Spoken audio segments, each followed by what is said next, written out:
prihatin, Bro ya. Prihatin. Jadi begini, Bib, ya. Kita lihat Sindra Egri ini, Rempang ini satu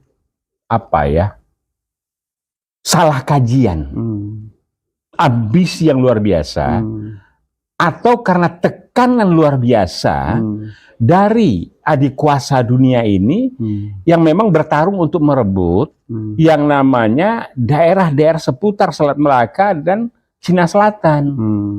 Nah, kita mulai sekarang, kita lihat, Bib. Secara global sekarang ini yang ramai itu NATO dengan Rusia. Babak belur itu NATO.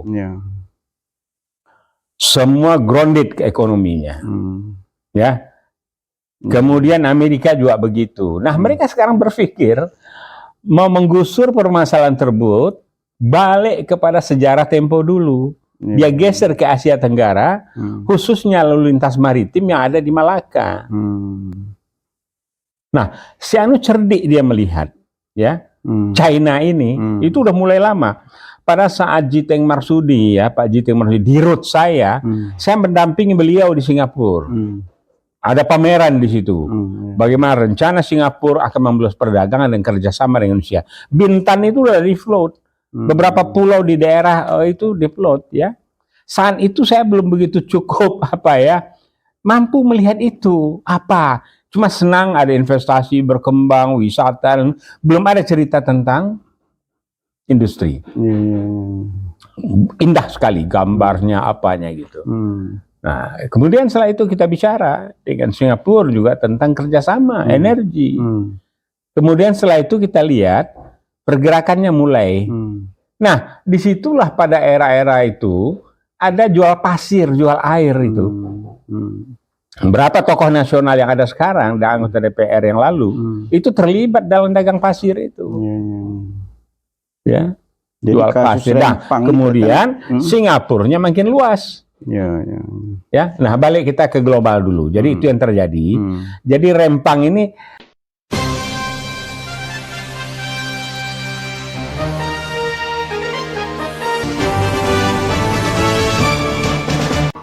jangan lupa ya di subscribe, like, comment, share, dan tekan tombol loncengnya. Assalamualaikum warahmatullahi wabarakatuh. Waalaikumsalam warahmatullahi wabarakatuh, Bib. Jumpa lagi dengan Prof. Abbas Thaha. Gimana, Prof? Sehat-sehat? Alhamdulillah. Masya Allah. Lama kita tidak bisik-bisik ya. Tapi ini kelihatannya pakaiannya pakaian Melayu ini. Aduh. Ini apa karena gonjang-ganjing Rempang ini? Itu dia diantaranya yang memprihatinkan rakyat kecil ya. Iya, yang betul. Lagi menderita, haknya apa sih bahasanya, Prof? Saya udah bingung ngomongnya. Iya, ini Bib. Jadi saya mau bicara dari konteks global, regional dan khususnya Siak Indragiri. Ini LBP ini bingung saya. Baca sejarah enggak dia? Ya enggak? Tahu enggak dia bahwa kampungnya itu dulu pernah dioccupied oleh Siak Indragiri itu, Delhi, Serdang semua itu. Ya. Jadi saya akan bicaralah mengenai Rempang itu dalam konteks ya dari sudut pandang ekonomi, sejarah, kemudian kejayaan bisnis Siak Indragiri itu dan kaitannya dengan sumbangannya kepada RI, Bib. Oh gitu ya. Luar biasa itu. Terkait Rempang ini saya lagi di Sumatera Selatan, Bro. Nah, itu Melayu kuat itu. Jadi yang namanya Melayu ini, Bib. Wak Melayu itu mulai dari Kamboja, Champa, terus di Thailand, kemudian Patani. Saya pernah ke sana gitu loh. Nah, kemudian merembet turun ke bawah ya sampailah ke Malaka, Sumatera Utara, Delhi, sampai jadi ada Puak Melayu Sunda, Puak Melayu Bugis, dan dengan Bugis Siak Indragiri itu Melayu mempunyai kaitan erat sekali di dalam membangun kesultanan dan besarnya kesultanan Siak itu. Jadi jangan main-main gitu, Bib. Ya. Dan Sultan itu pula lah yang memberikan sumbangan langsung kepada Bung Karno lebih kurang ya 1 triliun lebih. Ya, betul. Masya Allah. Ya kita prihatin, Bro ya. Prihatin. Jadi begini, Bib, ya. Kita lihat Sindra Egri ini, Rempang ini satu salah kajian, ambisi yang luar biasa, atau karena tekanan luar biasa dari adik kuasa dunia ini yang memang bertarung untuk merebut yang namanya daerah-daerah seputar Selat Melaka dan Cina Selatan. Nah, kita mulai sekarang, kita lihat, Bin. Secara global sekarang ini yang rame itu NATO dengan Rusia. Babak belur itu NATO. Semua grounded ke ekonominya. Ya. Kemudian Amerika juga begitu. Nah, mereka sekarang berpikir mau menggusur permasalahan tersebut, balik kepada sejarah tempo dulu. Dia geser ke Asia Tenggara, khususnya lalu lintas maritim yang ada di Malaka. Nah, si Anu cerdik dia melihat, ya, China ini itu udah mulai lama. Pada saat Jiteng Marsudi, ya, Pak Jiteng Marsudi di root saya mendampingi beliau di Singapura. Ada pameran di situ.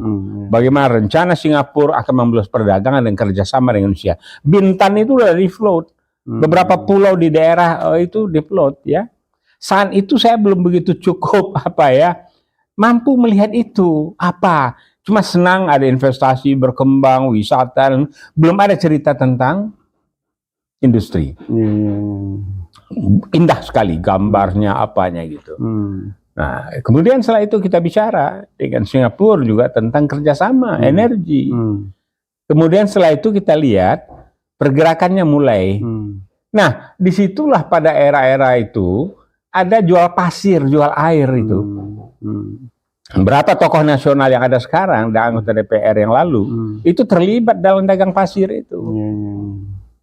Ya, jual pasir. Nah, kemudian Singapurnya makin luas. Ya, nah balik kita ke global dulu. Jadi itu yang terjadi. Jadi Rempang ini kalau ngomong global, Prof, ada kejutan, Prof, 2 hari ini, Prof.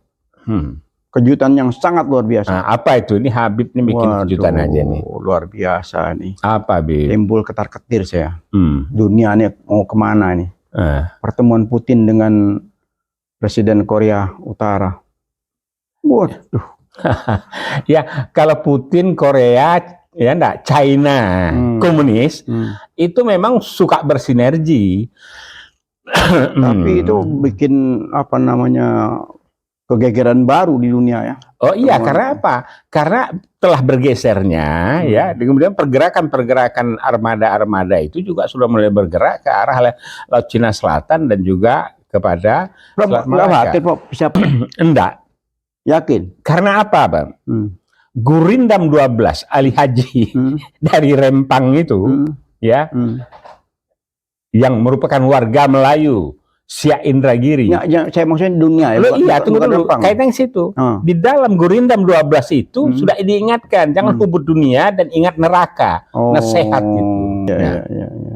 Begitu bersemangatnya. Jadi kejutan tuh iya, tapi tetap dalam konteks kaitannya itu tadi, adik kuasa. Dan kebodohan bangsa Indonesia ini karena munafik itu tadi, munafikul. Ya. Jadi kalau cerita Siak Indragiri ini suatu kerajaan raja kecil berkembang sejak tahun 1700. Mungkin lebih ke pengusaha, Prof, yang kita sorotin ini. Iya, tumbuh berkembang menjadi besar. Masuk beberapa kerajaan-kerajaan daerah lain. Kemudian menjadilah dia pengusaha. Sampai memiliki armada itu 170 armada dagang. Nah, itulah kekayaan mereka yang juga akhirnya disumbangkan. Dan bergabunglah dengan Indonesia pada tahun 45. Karena NKRI itu tadi. Jadi sumbangan sejarah, sumbangan ekonomi, sumbangan ini besar sekali. Dan Raja Ali Haji yang menulis tentang Gurindam itu mendapat ditetapkan sebagai pahlawan. Pertanyaannya, Prof, ini pertanyaannya, kan begitu besar pengorbanan kerajaan-kerajaan terhadap negeri ini, kan, terwujudnya kemerdekaan ini.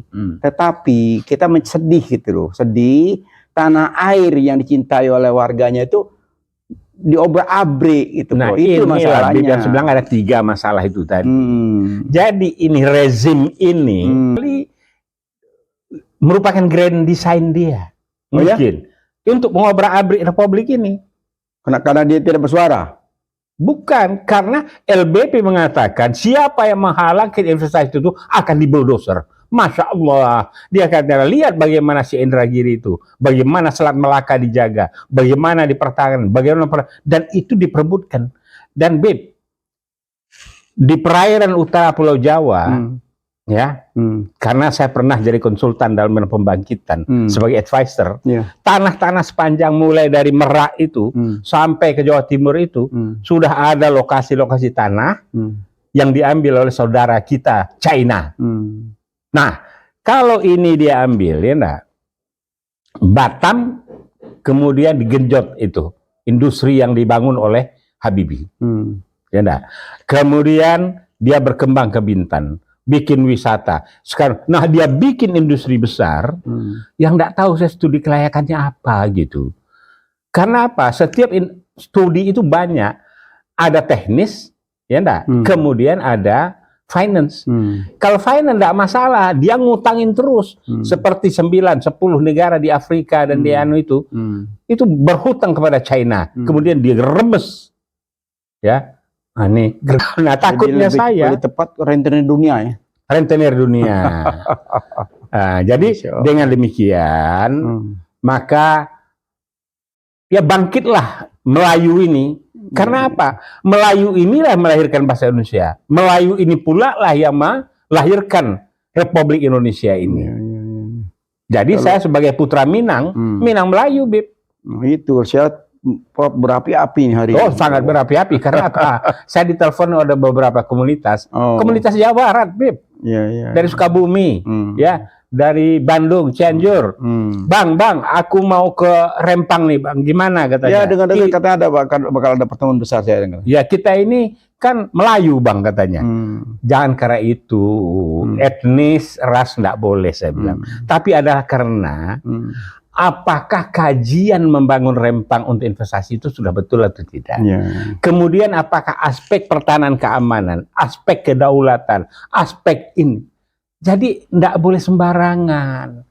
Nah ini yang barangkali tidak dikaji demi ditekan oleh kekuatan China sehingga rezim yang ada sekarang tidak berkutik.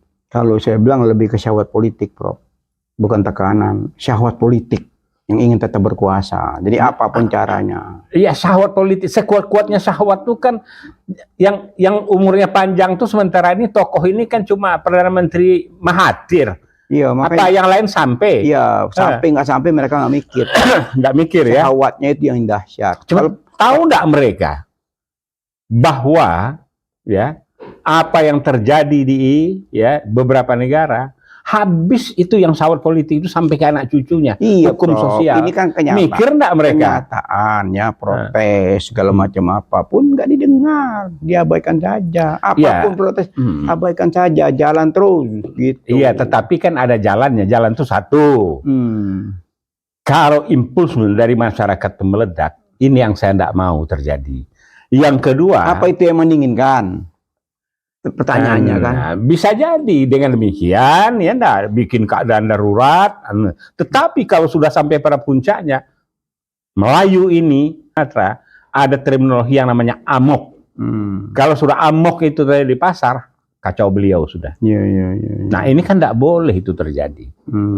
Jadi kita harapkan kepada pengambil kebijakan, kepada DPR. DPR udah ramai, Prof. Udah protes DPR. Ya, kalau protes pun kan suara kecil, suara yang gede, suara lumayan suara kemarin tuh. Saya dengar sendiri tuh dari PKS itu begitu semua. Ya, PKS dari dulu PKS begitu. Nah, itu baru terdengar ya. Selama ini kan katanya DPR seakan-akan tidur gitu loh. Kemarin masalah Rempang tuh begitu apa namanya? Ya, ini hari rame nih ke Istana Merdeka saya dengar nih. Melayu bersatu padu. Itu dari Kalimantan sudah hadir, apalagi dari Bugis. Tak terkait dan tentu terkait dengan Bugis. Nah ini. Nah kita tahu kalau orang Bugis ini petarung dan sampai kepada Afrika Selatan mereka merantau dan sebagai masyarakat. Kemarin saya juga ditelepon sama sahabat-sahabat yang di Kalimantan Timur, hampir hal yang sama, Prof. Iya. Jadi hampir hal yang sama. Tapi tadi ada semacam apa namanya? Saya lihat di TikTok ya tentang BPN, Menteri BPN ya. Dia bilang dia menerima laporan masyarakat, dikasih nomornya langsung, ya Kalau ada masalah tanah, langsung ke nomor saya, langsung ke Ketua BPN, itu Hadi Cahyadi. Wah, itu langsung saya share ke mereka. Ya, silakan bilang coba dihubungin nih. Ini nomornya langsung. Mudah-mudahan menteri ini kepala BPN ini sungguh-sungguh katanya. Jadi kita banding lah ya. Zaman Soeharto juga melakukan tindakan-tindakan yang represif juga di dalam membangunkan. Tapi dalam pembangunan itu ada relokasi, ada penggantian dan dibicarakan. Tetapi kalau donatur tadi yang memberi pinjam pada Indonesia saat itu, dia memberi syarat.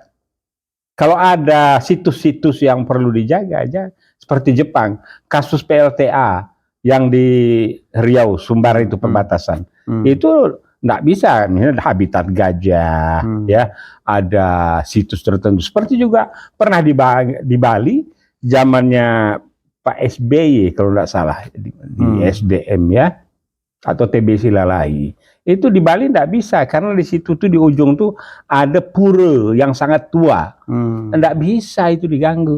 Lah sekarang ya enggak, kampung Raja Ali, 16 suku tua di sana yang sudah hidup sekian abad, ini mau dibuldoser, Masya Allah. Kemarin Pop ngomong soal itu, Pop, hampir-hampir saja di tempat kelahiran saya juga terjadi hal itu. Ada pinjaman semacam dari Jepang, kerjasama katanya antara wali kota, padahal kenyataan itu antar gubernur ya.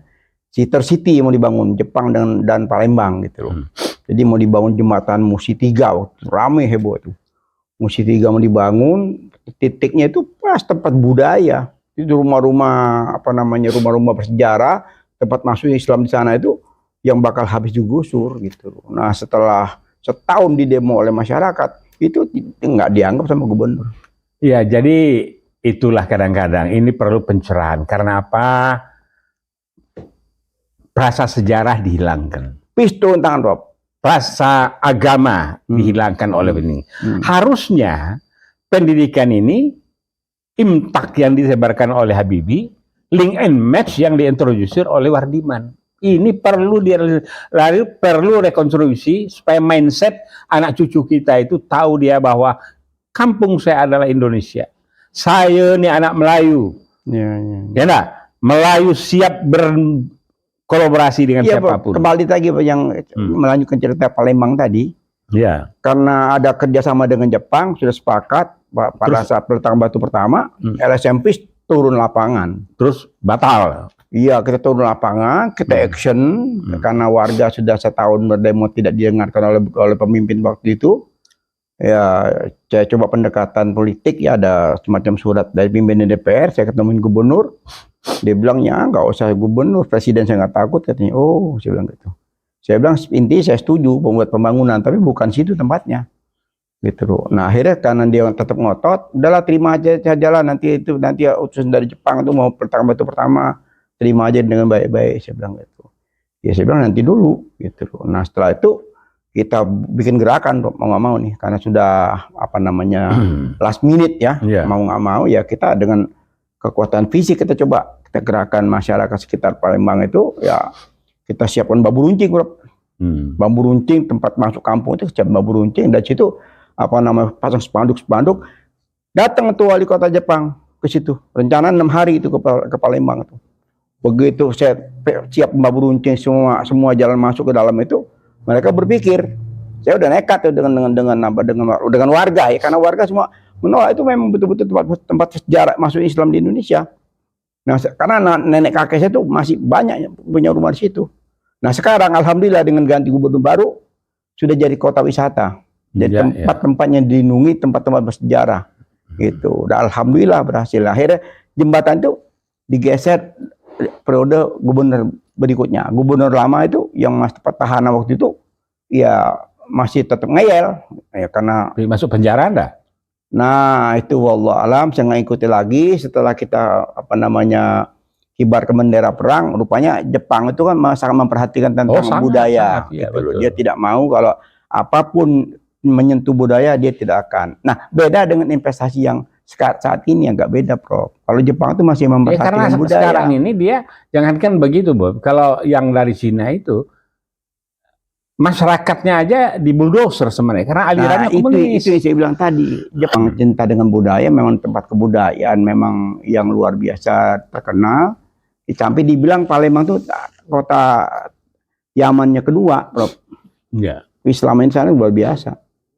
Gitu. Ya. Jadi ya itu masalah pembangunan Palembang. Akhirnya Jepang bergeser, pembangunan jalan. Lah ini kan juga Rempang bisa begitu. Nah cuma kan kalau kita kaitkan, ini juga semacam lakmus tes terhadap dinamika pergerakan pendukung Anies ini. Jadi insya Allah Rempang-Rempang diluruskan supaya baik sesuai konstitusi. Yang kedua, Anies tetap jalan membangun. Kalau ngomong pendukung Anies, saya jujur kemarin saya ikut ke Palembang, saya ikut haru saya. Waduh, luar biasa. Terharu saya. Jadi itu tidak digerakkan oleh siapapun kecuali oleh partai PKS ya. Karena waktu itu memang bikin senam pagi ya. Senam pagi, saudari semacam kumpul caleg-caleg, semacam apa namanya mengarahkan ya tentang anggota DPR. Nah itu sangat antusias masyarakat luar biasa, Prof. Ya saya lihat Habib tuh fotonya sama Laksmana Sony itu. Lagi olahraga di pinggir. Laksamana Sony. Iya, Laksamana Sony, Laksamana dia Sony. Iya, bahkan itu, saya ketemu, dan saya dengar dia juga caleg PKS itu. Betul, beliau caleg PKS, beliau juga di Dewan Suro ya.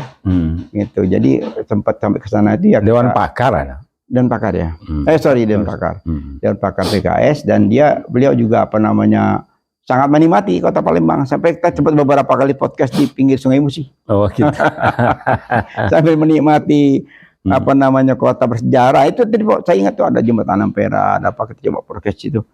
Waduh, pasannya juga terharu juga. Nah ternyata kerukunan sana, Bro. Ini ngomong soal kerukunan ya antara Cina, Arab, orang sana asli sangat rukun dari dulu. Tidak pernah terjadi apa-apa karena tidak ada investor yang modal-modal begini masuk.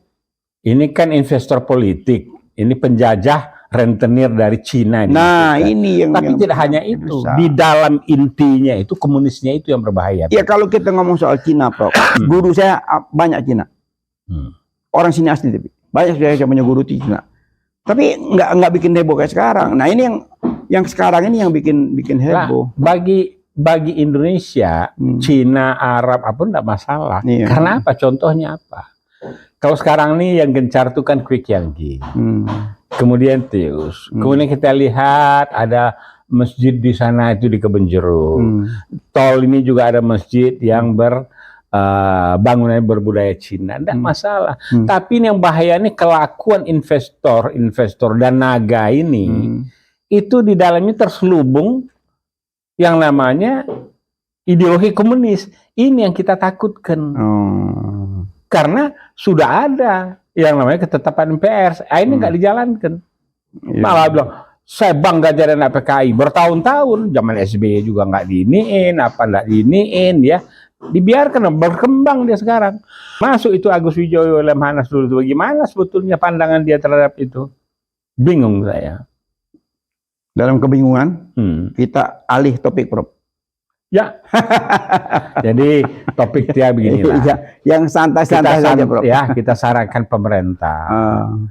Lihatlah dengan bijak, dengan pendekatan konstitusi, dan dengan akal pikiran sehat, mengacu pembukaan Undang-Undang Dasar 45. Kemudian, ingatkan bahwa kita bicara ekonomi politik dan pertahanan keamanan. Rempang itu tidak sederhana. Yang ketiga, hargailah mereka sebagai yang membangun republik ini dengan pahlawannya, dengan rupiahnya, dengan jiwa raganya. Nah, bagaimana mereka mempertahankan Selat Malaka itu? Karena apa? Betapapun Johor Melayu, Melaka Melayu, Singapura masih, ya enggak? Nah, kemudian yang lain. Nah, disinilah orang-orang dari Hadramaut juga bermukim sebagai pedagang di situ dan penyebar agama. Jadi ini harus dijaga dengan baik, ya. Jadi tak ada masalah Cina, Arab, Melayu di beberapa tempat. Nah, yang bikin masalah ini Naga 9 ini nih dengan munafik-munafikun dari Republik membuat karpet merah dengan itu, dengan seruduk sana. Nah ini omnibus law-nya yang harus dicabut nih, Bib. Begitu. Gara-gara omnibus law ini yang bikin aneh. Ya. Aduh, Prof. Jadi kita sebagai anak bangsa ya, lihat situasi kita mau pesta demokrasi ya, menjelang Pilpres ini banyak sekali hal-hal yang tidak patut ya. Ini tidak patut muncul lagi ke permukaan, tapi ya ini tontonan-tontonan yang buruk gitu ya. Mudah-mudahan dengan suara kencangnya DPR kemarin, saya juga berpikir ya rempangnya akan menjadi suatu ada solusi yang baik ya buat bangsa ini ya. Kalau dibiarkan terus-terusan kan akan jadi satu bisa kekisruhan ya. Ya. Gitu. Karena ya gimana ya, keberpihakan pemerintah ya, terutama rezim ini kepada rakyat kayaknya nol. Iyalah, jadi pokoknya kalau hitung-hitungannya itu kadang-kadang bias ya. Tapi yang jelas sekarang dengan berjalannya ini Pilpres yang KPK suka geser-geser waktunya, mudah-mudahan KPK ini ada rasa... Kok KPK sih, Prof? KPK. KPU ya. Iya. Ya KPU ada rasa takutnya, KPK dan MK ada masalah Gibran yang umurnya, ya ini diselesaikan dengan baik. Jadi syahwat politik itu dikurangi.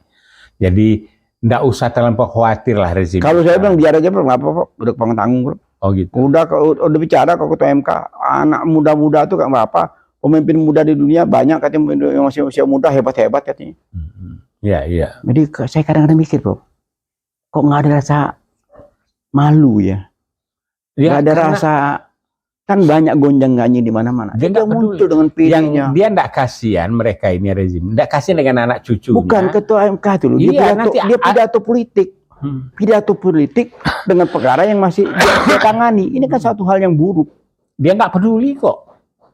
Kalau dia peduli pakai otak. Makanya ini udah nggak pakai. Makanya saya nggak berpikir itu dia pidato itu di forum, bukan sementara itu lagi ditangani gitu. Ya jadi beginilah, kalau ketua MK itu menyimpang banyak, ya apabila nanti diajukan oleh masyarakat, itu bertumpuk-tumpuk, ya enggak, dosa yang akan dia harus bertanggungjawabkan. Itu yang pertanyaan saya, kenapa di mana sih rasa keimanannya itu di mana gitu? Begitu banyak yang dilanggar, tapi tidak peduli mungkin oleh karena besan dan IPA dan segala macam ya. Enggak, soal itu, Bib. Sebetulnya enggak boleh. Zaman Rasulullah pun, Rasulullah dengan pamannya berhadapan. Ini hanya besan doang kok. Iya, tapi memang sudah akal sehatnya Rocky Gerung kedunguannya muncul. Nah, itu. Ya kita bahas nanti terkhusus lah itu. Oh gitu ya. Model-model begitu tuh. Ini kita kayak. Kalau saya nggak menarik bahas itu.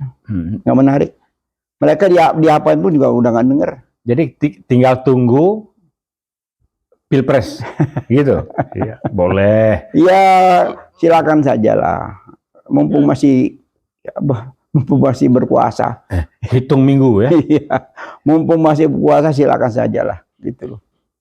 Apa mereka lupa ya bahwa ada yang di atas gitu loh. Nanti ada peringatan dari atas baru sadar. Kalau melihat sekarang nih kritik dari Mas Anas ini, hujatan sana sini, ini jangan-jangan dalam hatinya ada gini nih. Matinya Gusti Allah gitu. Iya, saya itu kadang-kadang ya Allah kenapa kok nekat gitu ya. Nekat gitu loh. Jadi sorotan dengan pede ngomong gitu. Sampai saya juga cuma mereka yang pintar gitu loh. Yang lain jaga bodoh. Gitu. Nggak peduli, Bib. Pintar nggak pintar, pokoknya mereka menggunakan ini yang repot. Mereka menggunakan sekarang, ya enggak? Biarkan anjing menggonggong, khalifah tetap jalan. Gitu. Kafilah berlalu. Kan gitu? Iya. Anjing menggonggong, kafilah tetap berlalu. Iya. Tapi bagi pejuang pergerakan, dia pakai juga. Badai pasti berlalu. Ini badai ini. Padahal badai ini sudah 3 kali Tiongkok tuh dapat peringatan dari Allah itu. Luar biasa itu porak-porandanya. Dengan ya, kita kan tidak berharap seperti itu, Bapak. Jadi kalau kita berkali-kali bisik-bisik politik kenegaraan ini kita dalam rangka mengingatkan ya elit politik ya yang sedang berkuasa itu ya eling lah ya, sekali-sekali eling gitu ya, supaya apa yang dilakukan itu harus dia introspeksi diri gitu loh. Jauh mana protes sana sini, muncul profesor, muncul dokter, muncul pengamat politik, mereka nggak anggap gitu loh. Seharusnya kan begitu ada berasakan salah tuh, oh tarik. Ya, setidaknya tuh. Iya, tapi kan ini kan sudah apanya bahasa Minangnya to be or not to be. Oh, bahasa Minang tuh. Ya, bahasa Minang. Oh, gitu. Minang mana, Pak? Ya, Minangnya Usman. Oke, barangkali Rempang cukup sekian ya, kita bicara sedikit ya masalah kekinian terkait ini itu, nanti secara khusus lah kita bahas. Harapan apa dengan Rempang ini? Begini. Ini kan sudah apa namanya, kalau posisi sudah mendidih nih, ya kan? Ya. Sudah sampai apa namanya mencapai puncaknya apa namanya? Ya kalau puncaknya tidak diselesaikan dengan baik, ya akan terjadi suatu bentrokan pemikiran, bentrokan konsep, bentrokan juga penyelesaiannya. Dan masyarakat Melayu, Bib. Coba lihat, Bib. Pernah nggak dengar Melayu itu ribut sama Dayak? Yang juga dia termasuk di Melayu. Nggak ada itu di Kalimantan. Berdampingan hidupnya. Nah ini dibentur-benturkan ini. Jadi Rempang ini ujung-ujung klimaksnya nanti itu, ya pemerintah melakukan kaji ulang rezim, dan atau rezim akan berhadapan dengan NKRI yang sesungguhnya. Apa itu NKRI yang sesungguhnya? Adalah yang mengacu kepada platform garis perjuangan yang diformulasikan oleh founding fathers.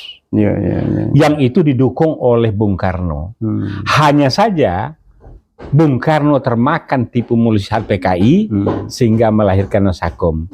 Sehingga Bung Karno berhadapan dan mengucilkan teman-teman seperjuangannya, termasuk Syahrir yang sempat meninggal di Swiss, ya, dalam status tahanan. Buya Hamka tanpa sidang, Rom tanpa sidang, semua. Itulah. Padahal Bung Karno itu luar biasa, Bib. Dikagumi. Orang Minang itu bukan main dengan Bung Karno itu. Apalagi dia menantu orang Minang. Ya. Soal tukang kawin tidak dipermasalahkan. Ya.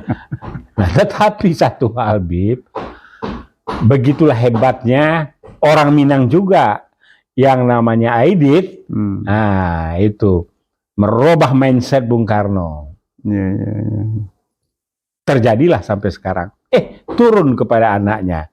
Diperes itu Pancasila menjadi Trisila, Ekasila, gotong royong. Tapi saatnya nanti kita kembali kepada jalan yang lurus. Nah, alhamdulillah kita lihat juga sekarang Nahdien Muhammadiyah bersatu padu rangkul-merangkul untuk mendukung Anies Baswedan. Oke, jadi mendukung Anies Baswedan kita bahas satu episode berikut ya. Baik. Alhamdulillah Rabbil Alamin.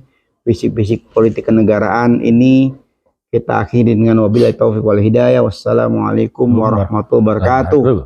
Terima kasih, Rob. Ya, makasih.